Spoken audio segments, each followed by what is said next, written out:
Van Halen would release their final album with frontman David Lee Roth for almost 3 decades in 1984, appropriately titled 1984. One of the biggest singles off the album would be Hot for Teacher, but whatever happened to the teacher or teachers in the video? That's what we're going to explore in today's video.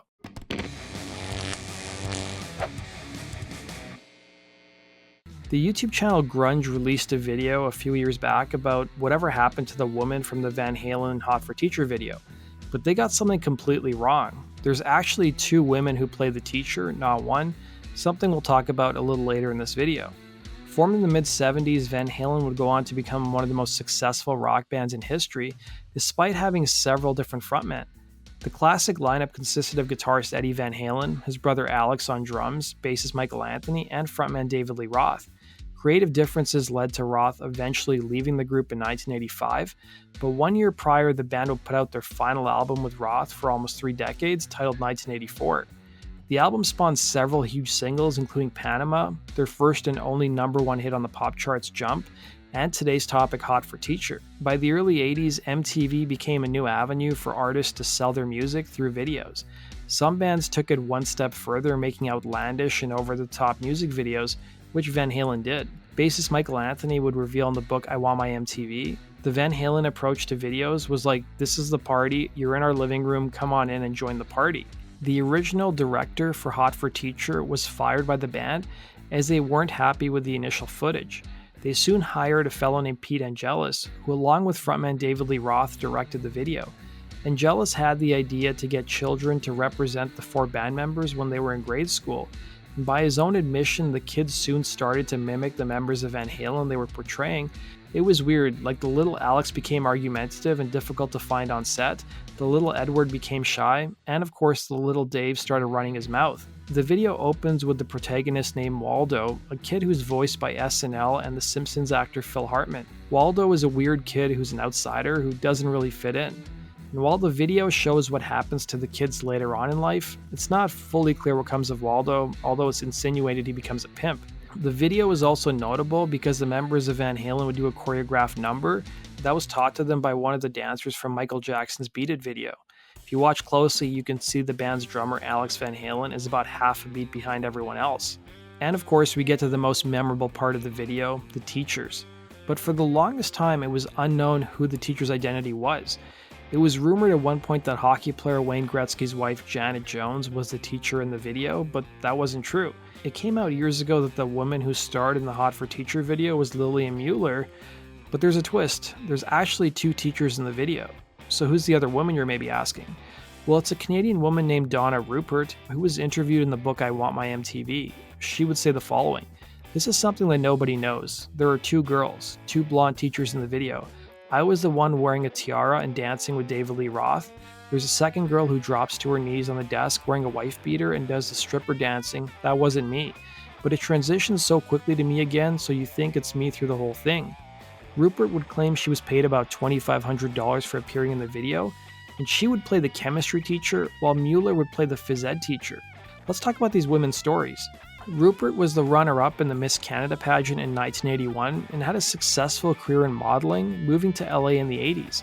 She would appear in around 40 to 50 national commercials, including cars, soft drink, fashion, and fast food ads. She was handpicked by actor Christopher Atkins to pose with him on the cover of Playgirl magazine. When the opportunity to audition for a Van Halen music video came up, she was initially told by her modeling agency not to do it, because back in those days, appearing in a rock video wasn't a good career move for models. She would admit in the same book what the audition process was like, saying, "At the audition there were 5 of us standing for what seemed like forever, turning around in our bikinis in a room with Van Halen and the director. I thought, kill me, I can't believe I have to do this." She would go on to have a family, move back to Canada, and start her own kidswear line that was sold throughout North America. Today she works as an artist painting contemporary impressionist art that's inspired by the landscape of the Canadian prairies. Her career as an artist has been pretty successful. A major US poster company a few years ago published some of her artwork, and according to the Calgary Herald, her work can be found in major box stores including Target, Pier 1, and Bed Bath & Beyond. As for the other woman, Lillian Mueller, she hails from Norway, being born in 1951. She came up in a low-income family and had dreams of making it on her own. she would become a successful model in London, walking catwalks, and appearing in French Vogue, according to her website.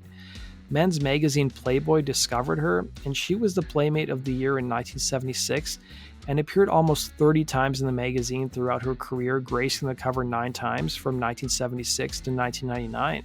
Years before showing up in Hot for Teacher, she would appear in the Rod Stewart music video for Do You Think I'm Sexy 6 years prior. Mueller would go on to make numerous television appearances, showing up in Magnum PI and Remington Steele. By the time she appeared in Van Halen's Hot for Teacher video, she was in her 30s and admitted she thought she would never get the part, recalling to Yahoo, "I was in my early 30s at the time. I was a little old for the role."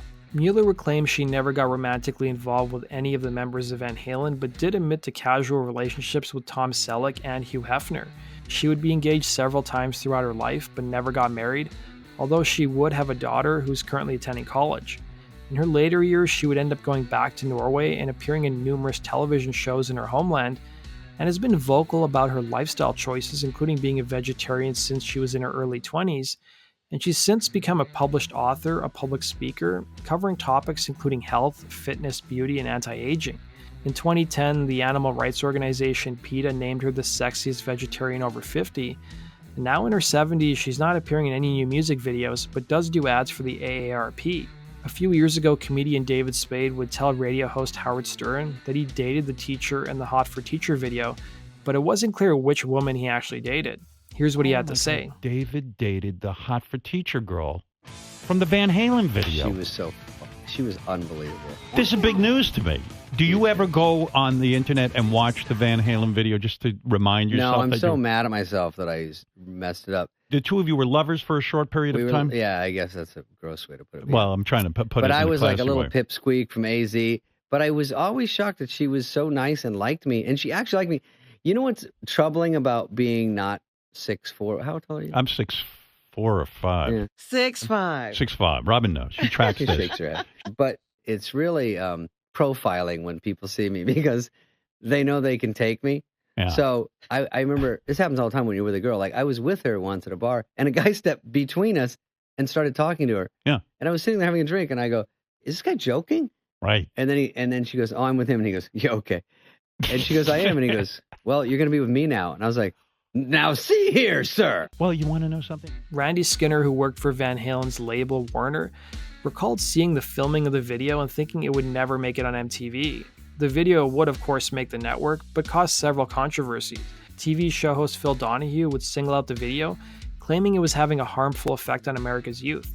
In addition to that, the crotch grab the band members did was censored with black bars on the NBC program Friday Night Videos, but the network eventually relented and removed the black bars. According to the video's director, Pete Angelis, he would reveal in the book I Want My MTV, there was a big to-do in the press from women's groups about how teachers were disrespectfully represented. I didn't see it that way. It was a fantasy that every boy goes through in school. But perhaps my favorite outrage was Tipper Gore, co-founder of the organization the Parents Music Resource Center, who was quoted as saying, "The images frighten my children, they frighten me." That does it for today's video, guys. Thanks for watching. Be sure to like button and subscribe, and we'll see you again on Rock and Roll True Stories. Take care.